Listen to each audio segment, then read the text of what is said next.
여러분 대림절 기간입니다. 대강절이라고 부르기도 하고요. 성탄절 기간이지요. 하나님이시며 온 땅과 만물의 왕이신 그리스도께서 이 땅에 오심을 기억하는 기간이 성탄절입니다. 이 기간이 우리에게 소망을 회복하는 기간이기를 원합니다. 여러분 메시아이신 예수님은 우리가 너무나도 익숙하게 알고 있지만 사실 그분은 갑자기 오신 것이 아닙니다. 생뚱맞게 오신 것이 아니라는 것이지요. 창조주 하나님이 우리에게 특별히 약속의 민족인 이스라엘에게 약속하신 언약이 있었습니다. 그리고 그 언약을 따라 그리스도께서 오신 것이죠.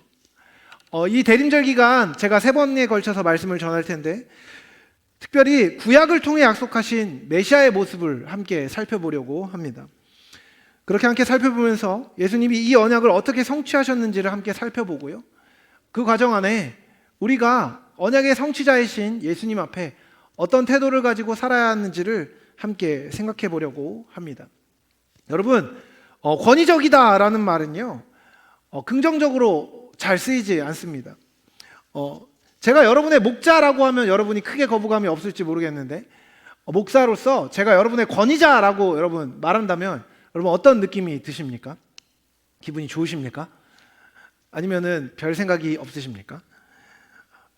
여러분 권위적이라는 말이 긍정적으로 쓰이지 않는 이유는 뭘까요? 윗사람과 아랫사람의 어떤 수직적인 관계에서 좋은 기억이 별로 없기 때문일지 모르겠습니다. 좋은 경험이 별로 없는 것이죠. 예수님이 왕이라고 하면 여러분 어떤 생각이 드십니까? 긍정적 이미지뿐 아니라 부정적인 이미지가 함께 떠오를 가능성이 있습니다. 예수님은 왕이십니다. 하지만 여러분 그분의 왕되심은요 온전하고 완전합니다. 이 세상의 불완전한 왕과는 다르지요. 오늘 말씀을 통해서 저는 그분의 왕되심이 이 땅에서 어떻게 결실되었는지를 함께 생각해 보기 원합니다. 여러분 우리나라의 최고 권력자는 누구죠? 저랑 다른 나라에 살고 계신가요? 우리나라 최고 권력자는 우리나라는 대통령제잖아요. 최고 권력자는 대통령입니다. 물론 국민에게서 나오는 힘을 가지고 하겠지만 권력자이지요. 여러분 세속의 권력자, 통치자, 왕은요 무엇을 할까요? 원래는요 백성을 위해 봉사하고 사람들을 위해 봉사하는 것이 맞습니다. 하지만요 일반적으로 왕은 그렇지 않았습니다. 적어도 이스라엘의 맥락에서 왕이 어떻게 백성들과 관계를 맺을지는요 이미 예언이 되어 있었습니다. 사무엘상을 보면 마지막 사사 사무엘에게 백성들이 왕을 세워달라고 요구하는 내용이 나옵니다. 그리고 그렇게 얘기할 때 사무엘이 백성들에게 얘기해 준 내용이 있어요. 사무엘상 8장에서 사무엘은 이렇게 이야기합니다. 사무엘이 왕을 요구하는 백성에게 여호와의 모든 말씀을 말하여 이르되 너희를 다스릴 왕의 제도는 이러하니라.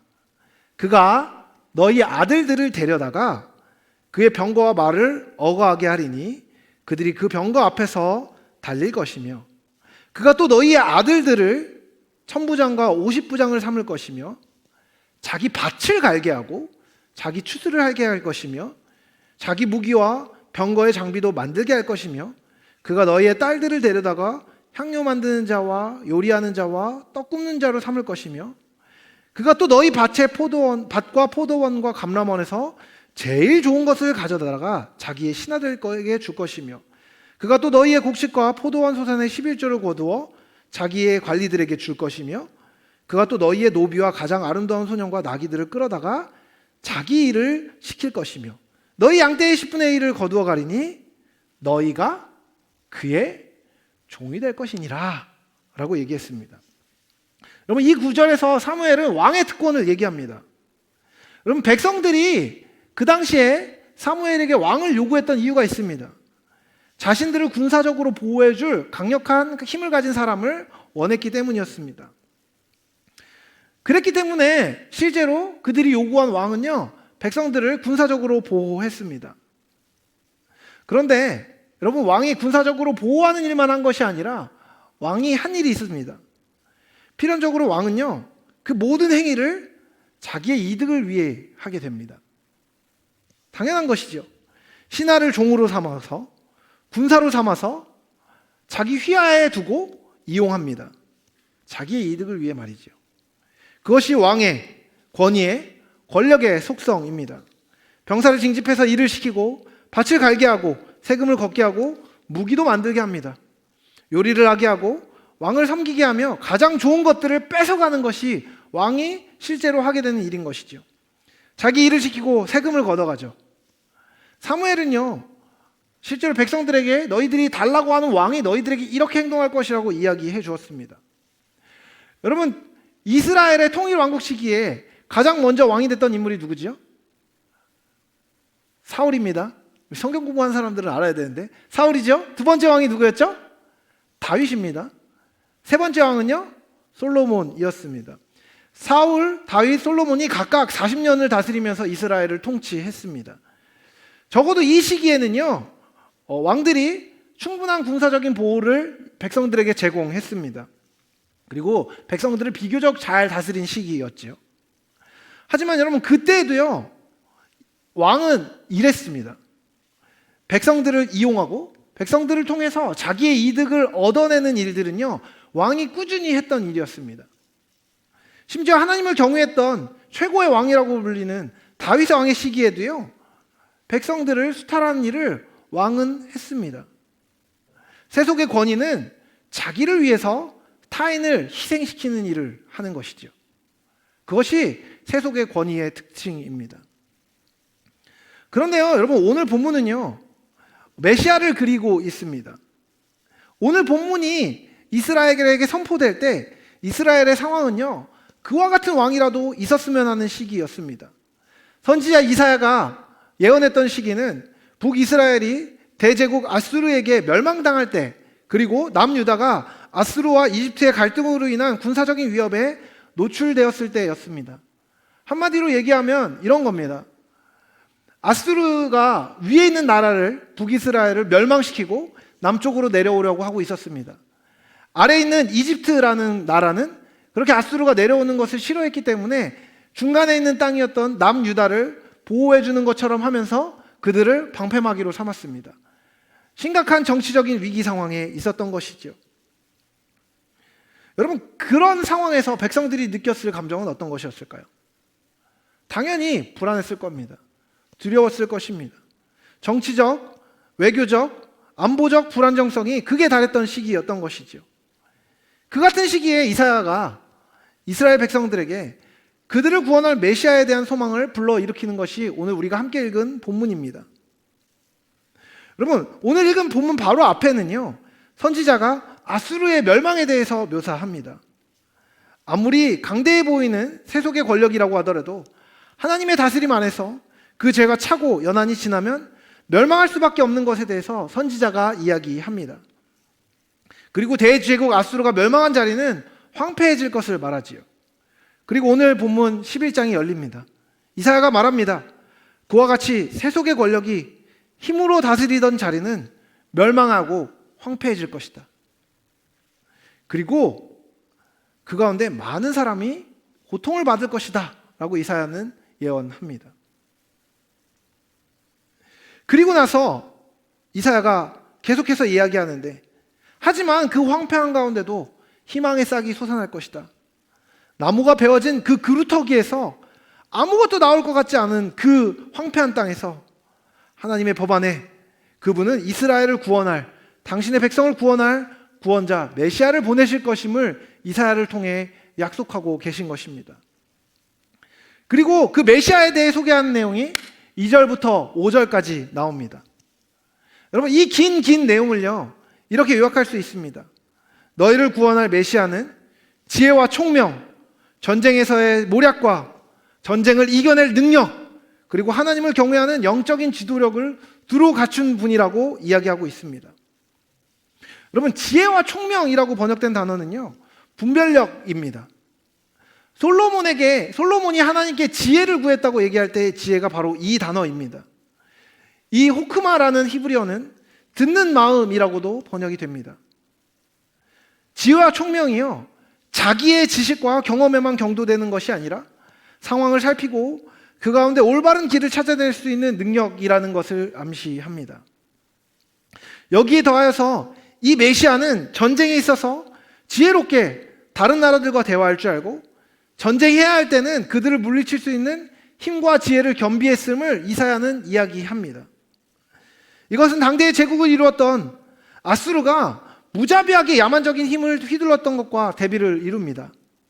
이 메시아는 자기의 힘을 위하여, 자기의 이득을 위하여서 다른 사람을 짓밟고 뭉개고 이용하는 것이 아니라 질서를 중요하게 생각하고 다스림을 받는 이들, 자기 백성들의 복지를 우선적으로 생각할 줄 아는 속성을 지녔음을 이야기하고 있는 것입니다.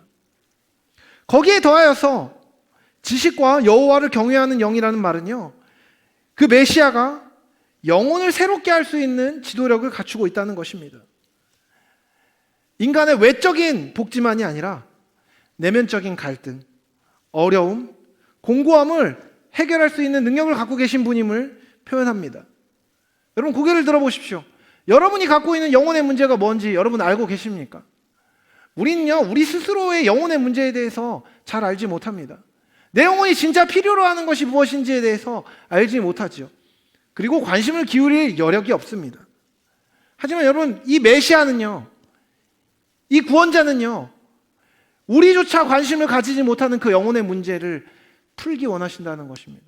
풀 수 있는 분이시라는 것입니다. 여러분의 영혼에 귀를 기울이시는 분이시라는 것입니다. 인간의 근원적인 영혼의 문제를 하나님의 인도하심을 따라 해결해 줄 줄 아는 지도자가 바로 메시아라고 이사야는 이야기하고 있습니다. 여러분, 이스라엘 역대 어떤 왕도 그리고 역사를 통틀어서 어떤 지도자도 이 속성을 모두 갖춘 사람은 없었습니다. 지혜와 총명, 모략과 재능, 지식과 여호와를 경외하는 영을 모두 갖춘 왕은 없었습니다. 세상의 어떤 왕도 마찬가지입니다. 누구보다 지혜로웠던 솔로몬도 지혜와 여호와를 경외하는 영을 잃어버렸고, 전쟁을 이길 힘을 가진 사울도 이 모든 것을 갖추지 못했었습니다. 심지어 하나님을 경외하는 다윗도 있었지만 그도 이 세 가지를 두루 갖추지 못했습니다. 옆에 있는 사람의 영혼의 문제에 관심을 기울이고 그 사람을 사랑하고 그 사람이 정말 하나님 앞에서 온전하여지기를 원하는 마음을 다윗은 갖고 있지 못했습니다. 그 불완전한 왕들 아래서 백성들은 부분적인 보호를 받았지만 완전한 보호를 받지 못했습니다. 근데 오늘 본문이 뭐라고 얘기하는 건지 아십니까? 메시아이신 그분은 완전한 보호를 우리에게 제공해 줄 수 있는 유일한 분이심을 선포하고 있습니다. 6절 이하에는요, 이와 같이 지혜와 총명과 능력과 지식을 두루 갖춘 메시아가 통치하는 방식에 대해서 묘사합니다. 이 메시아는 어떻게 통치합니까? 흥미롭게도 이 메시아는 모든 것을 갖추었지만 그 모든 것을 자기 마음대로 휘두르지 않는다고 이야기합니다. 그는 눈에 보이는 대로 판단하지 않습니다. 귀에 들리는 대로 바로 판단하지 않습니다. 여러분, 이 본문을 보면서 제가 떠올렸던 구절은요, 사사기 마지막 구절이었습니다. 백성들이 하나님을 떠나 있을 때 그들이 어떻게 행하는지가 이렇게 기록됩니다. 사람들이 그때의 왕이 없으므로 백성이 자기 소견에 옳은 대로 행하였더라. 여러분, 백성들은요, 자기 스스로를 행복하게 할 수 있는 것이 무엇인지 알지 못했습니다. 무엇이 올바른 길인지 알지 못했습니다. 무엇이 아름다운 길인지 알지 못했습니다. 무엇이 사랑하는 것인지 알지 못했습니다. 무엇이 자비를 베푸는 것인지 알지 못했습니다. 그런데 그럼에도 불구하고 그들은 자기 소견에 옳은 대로 행했습니다. 자기 마음대로 행했다는 것입니다. 세상의 권력들과 왕들도 마찬가지입니다. 여러분, 권력이 있는 사람은 어떻게 행합니까? 자기의 이득을 위해서 마음대로 행합니다. 자기의 흠을 가리기 위해서 자기의 권력을 사용하는 것들, 요즘의 정치 상황 안에 많이 보입니다. 여러분, 2000년대 이후에 있었던 많은 정치 상황들을 보면 이와 같은 일들을 우리도 가까이에서 대한민국의 상황 안에서 너무나 많이 볼 수 있습니다. 자기의 힘을 자기가 원하는 대로 자기의 이득을 위해 사람들을 위한다는 이름은 붙여놓지만 자기 마음대로 행하는 많은 통치자들을 우리는 너무나 많이 보았습니다. 왜 그렇습니까? 힘이 있으니까. 그 힘을 휘두르지 않을 이유가 없는 것이죠. 자기 이득을 위해서 마음껏 행하는 것입니다. 그런데요, 여러분, 우리의 왕이신, 우리의 메시아이신 참된 구원자는 그렇게 하지 않는다고 얘기합니다. 보이는 것이 아니라, 들리는 것이 아니라, 보이는 것과 들리는 것 너머에 있는 하나님을 의식하고 행한다고 말합니다. 그리고 그분의 뜻을 따라 그분의 사랑하는 백성을 위해 행하는 것이 메시아의 속성임을 이야기합니다. 자신의 방식이 아니라 모든 것을 갖추고 있음에도 불구하고 하나님의 속성대로 일하는 것이 메시아의 일인 것이죠. 그렇기에 그 메시아는 가난한 자를 불쌍히 여길 줄 압니다. 연약한 자를 함부로 대하지 않습니다. 악인의 악을 단호하게 정죄하지만 연약한 자를 선대하는 것이 왕의 역할인 것이죠. 여러분, 이 메시아의 굳건함을 본문은 공의와 성실을 상징하는 허리띠로 비유하여 표현합니다. 5절에 이렇게 이야기하죠. 그가 공의로 그의 허리띠를 삼으며 성실로 그의 몸에 띠를 삼으리라. 여러분, 몸의 띠는요 무엇입니까? 고대 근동의 복식에서 허리띠를 매는 것은요 옷을 입을 때 가장 마지막으로 하는 일입니다. 옷이 치렁치렁하게 밑으로 내려가 있을 때 움직일 수 있도록 허리에 끈을 매는 것이죠. 이것은요 일할 준비가 된 상황을 이야기합니다. 모든 면에 있어서 신뢰할 수 있고 강직하며 공의롭게 하지만 성실하게 당신의 백성을 위하여서 일하는 왕, 그것이 메시아라는 것입니다. 6절에서 9절은요 우리가 잘 알고 있는 내용입니다. 메시아의 통치로 규결될 평안이죠. 사막에 샘이 넘쳐 흐르리라는 찬양 아시는지 모르겠는데, 독사들이 어린 양과 뛰돌고, 그쵸? 젖먹는 아이가 독사의 구멍에 장난하고, 사자와 살찐 짐승이 함께 놀고 어린아이에게 끌리는 장면이라고 묘사됩니다. 여러분, 이것은요 문자 그대로 사자가 갑자기 초식동물이 된다는 의미가 아닙니다. 여기서 계속해서 이야기하는 것은요 이리가 어린 양과 산다는 겁니다. 표범이 염소와, 특별히 어린 염소와 산다는 것이죠. 어린 송아지가 사자와 짐승과 함께 산다는 것입니다. 여러분, 이것은요 가장 무력하고 순결한 존재들이 가장 탐욕스럽고 난폭한 존재들과도 편안히 있을 수 있는 상태를 이야기합니다. 왕의 통치가 실효적으로 지배될 때, 메시아의 통치가 실효적으로 지배될 때 포악해 보이는 자들도 가장 연약해 보이는 자와 함께 할 수 있고, 가장 연약해 보이는 자도 포악해 보이거나 힘이 있어 보이는 자들과 편안하게 있을 수 있는 상태를 만드는 것이 메시아의 통치의 효력이라는 것입니다. 그리고 이와 같은 효과를 통하여서 메시아는 마침내 그분의 성품을 통해 하나님의 어떤 분이신지 아는 지식을 온 땅 가운데 알리실 것입니다. 여호와의 영광을 인정하는 것이 물이 바다 덮음같이 이 땅 가운데, 온 땅 가운데 충만하게 될 것임을 오늘 본문은 이야기하고 있습니다. 그리고 그 자체가 하나님께 대한 영광이 되게 되며 모든 민족이 주께로 돌아오게 되는 가능성을 여는 것이 메시아의 일임을 성경은 선포하고 있는 것입니다. 여러분, 세상에는요 너무나 다양한 사상들이 있었습니다. 2000년 기독교 역사를 넘어서서 고대로부터 지금까지요 인류를 이끌어왔던 수많은 선도해왔던 사상들이 있습니다. 여러분, 오늘날은 우리가 어떤 세상에 살고 있습니까? 민주주의 정치 체제에서 살고 있지요. 지금은 그것이 대세가 되었지만 예로부터 다양한 정치 체제가 있었습니다. 족장 시대가 있었고, 원시 시대가 있었고, 호족 시대가 있었고, 제국이 있었습니다. 봉건 시대가 있었고, 근대 세계가 있었습니다. 여러 가지 사상들이 세상의 사람들에게 자유를 줄 것이라고 얘기했습니다. 민주주의, 공산주의, 사회주의, 다양한 주의들이, 다양한 사조들이, 자유주의와 같은 경제적인 사조들이 사람들에게 소개되었습니다. 이 사상을 따라가면 사람들이 행복해질 것이다. 이 사상을 쫓아가면 사람들이 지금보다 더 나은 삶을 살 수 있게 될 것이다. 그런 진보에 대한 확신이 19세기, 18세기에 유럽을 휩쓸었습니다. 나름대로의 이상을 가지고 시행되었죠. 여러분, 근데 그것이 사람들을 궁극적인 행복으로 인도했습니까? 아닙니다. 모두 실패했습니다. 내가 이렇게 해주면 사람들이 이렇게 해줄 거야. 내가 이렇게 하면 사람들이 좋아질 거야. 모두가 함께 나눠가는 공산주의의 사상은 너무나 좋은 사상이니까 이렇게 하면 사람들이 다 행복해질 거야 라는 사상을 가지고 사람들이 사상을 전파했을 때 그것을 선의로 받아들이는 사람은 없었습니다. 민주주의도 마찬가지입니다. 각 사람이 주인이 되어서 책임 있게 행동하면 서로에게 이득이 가득하게 될 거야 라고 생각했던 사상들이 지금 우리가 살고 있는 세상입니다. 어떻습니까? 빈부의 격차가 해결됩니까? 서로를 향한 이해타산을 따지는 일들이 없어집니까? 그렇지 않습니다. 상호 이해타산의 바탕을 두고 사람들이 서로 평화에 도달하고 기쁨에 도달하고 번영에 도달하기 원했던 사상들은요, 모두 다 실패했습니다. 성공한 사상이 없었습니다. 하지만 한 가지 실패하지 않은 것이 있습니다.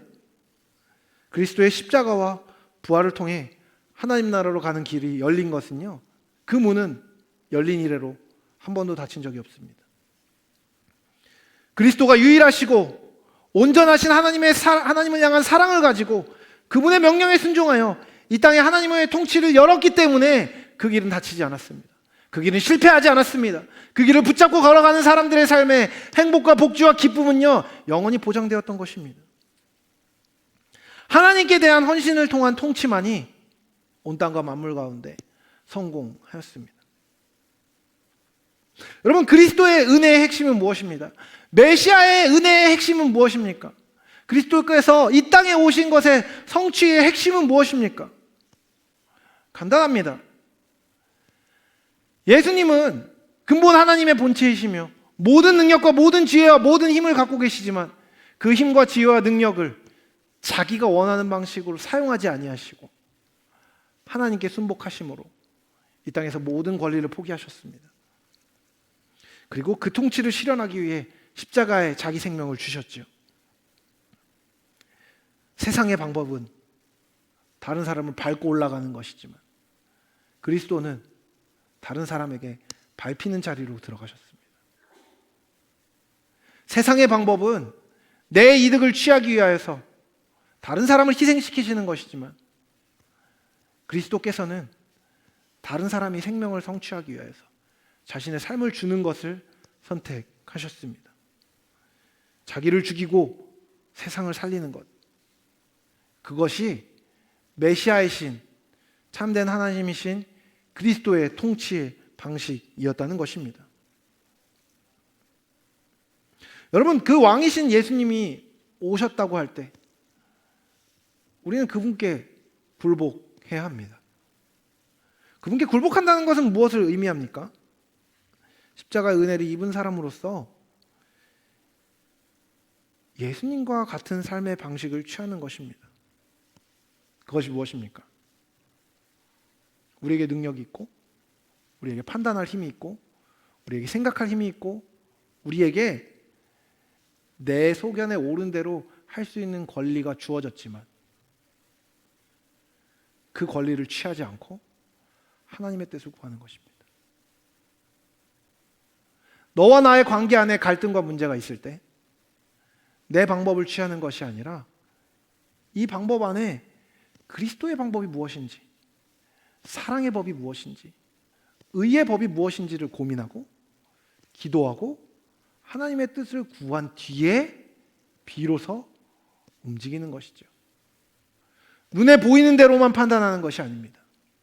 귀에 들리는 대로만 판단하는 것이 아닙니다.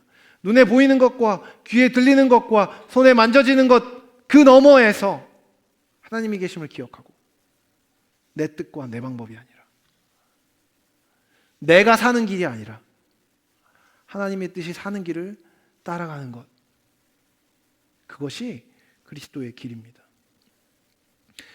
그렇게 가신 예수님이 세상을 살린 것을 보았으니 그 은혜에 힘입고 그 은혜에 연결되어 이 땅에서 예수님을 닮아 사는 것, 그것이 우리의 삶의 방식입니다. 여러분, 대림절은요, 그분의 오심을 기다리는 시기라고 이야기합니다. 기억하십시오. 예수님은요, 이 땅에 우리를 살리기 위해 오셨습니다. 그래서 우리에게 기쁨이 되는 겁니다. 그리고 우리를 살리신 그 방법으로 우리가 세상을 살리기 원하셔서 이 땅에 오신 것이죠. 세상을 살릴 자격이 우리에게 없고 세상을 살릴 만한 능력이 우리에게 없는데 그 길로 가라고 하십니다. 그리고 그 길을 기꺼이 먼저 가셨습니다. 그리고 그 길로 올 수 있도록 그분이 모든 길을 여셨고 그 길로 초청하시는 것이 예수님의 오심인 것입니다. 크리스마스는요, 우리에게 오신 왕을 기억하는 시간입니다. 그 메시아이신 예수님은 세상의 모든 부요함과 힘을 합친 것보다 더 크십니다. 근데 그 모든 것보다 작은 자리로 가기로 예수님은 선택하셨습니다. 지혜와 총명, 힘과 권력, 겸손과 영적 지도력을 모두 갖추셨던 그분은 그 모든 것을 갖고 있음에도 불구하고 작은 자의 자리로 가신 것이 아니었습니다. 그것을 갖췄음에도 불구하고 그것을 가신 것이 아닙니다. 그 모든 것을 갖추신 그분은 그것이 참되게 드러낼 수 있는 자리가 가장 낮은 곳, 가장 험한 곳임을 아셨기 때문에 그 길로 가신 것입니다. 그 모든 힘을 갖고 있음에도 불구하고 그로 가신 것이 아니라 그 모든 힘을 참되게 가지신 분이셨기 때문에 그곳으로 가신 것이라는 것입니다. 여러분, 말씀을 마무리합니다. 예수의 길은 그럼에도 불구하고 가는 것이 아닙니다. 예수의 길은요, 그것이 가장 좋은 것이기에 모든 지혜와 모든 능력과 모든 총명을 갖고 계신 분이 선택하신 가장 합리적이고 아름다운 지혜의 길입니다. 그 길 외에는 선택할 수 있는 가장 완전한 다른 답이 없기 때문에 예수님이 그 길을 가신 것이죠. 그 길 외에는 우리를 살릴 길이 없었습니다. 여러분, 그리스도인의 삶의 방식도 이와 같습니다. 기억하십시오. 세상의 부, 힘, 아름다움, 쾌락, 즐거움, 가치, 그것들이 정말 좋지만 그럼에도 불구하고 그리스도의 것이 그나마 더 낫기 때문에 선택하는 어쩔 수 없는 차선책이 아니라 그 모든 선을 합친 것보다 왕이신 메시아 그리스도의 길이 가장 선한 것입니다. 그렇기 때문에 우리는 그 길로 가는 것입니다. 여러분, 기억하십시오. 우리가 예배하는 하나님은요, 헛된 신이 아니고 살아계신 분이십니다.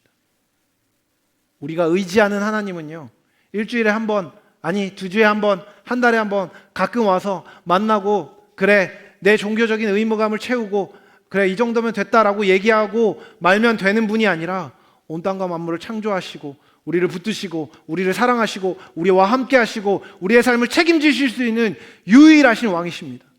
온전한 아름다움을 갖고 계신 유일한 존재이십니다.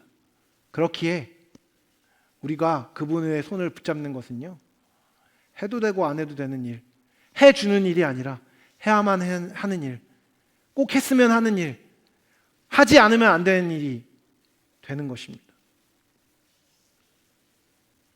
그래서 예수의 길로 우리는 가야 하는 것입니다. 그 길을 함께 걸어가며 기쁨을 누리는 여러분이 되시길 사랑하는 주님의 이름으로 축복합니다.